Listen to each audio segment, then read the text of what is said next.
भारतीय रुपए में 18 अगस्त को मजबूती देखने को मिली। सुबह बाजार खुलते ही रुपए में 20 पैसे की बढ़त दिखी।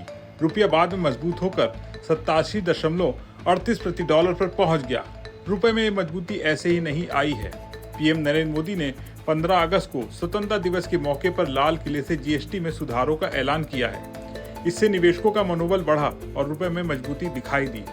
रुपए में कितनी मजबूती आई और इसका आम आदमी के लिए क्या मतलब है, इस वीडियो में रुपए से जुड़े इन सभी सवालों के जवाब आपको मिलेंगे। 15 अगस्त को स्वतंत्रता दिवस की छुट्टी थी, इसलिए बाजार बंद रहा। 18 अगस्त की सुबह बाजार खुला तो रुपया सीधे 87.38 पर पहुंच गया, जो 20 पैसे की बढ़त है। दिन खत्म होने तक ये और मजबूत होकर 87.36 पर पहुंच गया, यानी कुल 23 पैसे की बढ़त। विदेशी मुद्रा ट्रेडर्स कहते हैं अमेरिका और भारत के बीच ट्रेड टैरिफ पर अनिश्चितता है, लेकिन घरेलू बाजार की तेजी ने रुपए को सपोर्ट दिया। ट्रंप की टैरिफ पॉलिसी से थोड़ा डर था, लेकिन जीएसटी सुधारों के ऐलान ने सब कुछ बदल दिया।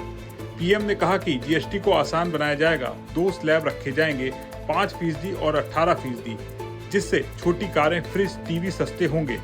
इससे अर्थव्यवस्था तेजी से बढ़ेगी और रुपया मजबूत होगा। इस बीच डॉलर इंडेक्स, जो 6 प्रमुख मुद्राओं के खिलाफ डॉलर की ताकत को दिखाता है, सिर्फ 0.01% बढ़कर 97.86 पर पहुंचा। मतलब डॉलर ज्यादा मजबूत नहीं हुआ। वहीं अंतर्राष्ट्रीय ब्रेंट क्रूड ऑयल 0.06% गिरकर $65.81 प्रति बैरल पर रहा।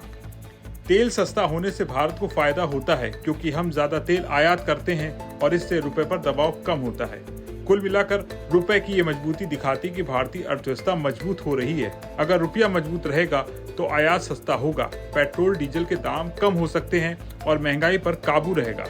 शेयर बाजार की बात करें तो सोमवार को शानदार तेजी देखने को मिली। सेंसेक्स और निफ्टी मजबूती के साथ हरे निशान पर बंद हुए हैं। ऑटो, कंज्यूमर गुड्स और मैन्युफैक्चरिंग सेक्टर की कंपनियां सबसे ज्यादा चढ़ी, क्योंकि छोटी कारों पर टैक्स कम होने से बिक्री बढ़ेगी।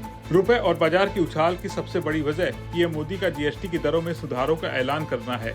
इससे मिडिल क्लास को राहत मिलेगी, चीजें सस्ती होंगी और बिजनेस आसान होगा। कुल मिलाकर अगर जानकारों की माने तो अगर ये ट्रेंड जारी रहा तो रुपया 87 के नीचे जा सकता है, जो अर्थव्यवस्था के लिए शानदार होगा। अब सवाल है आगे क्या।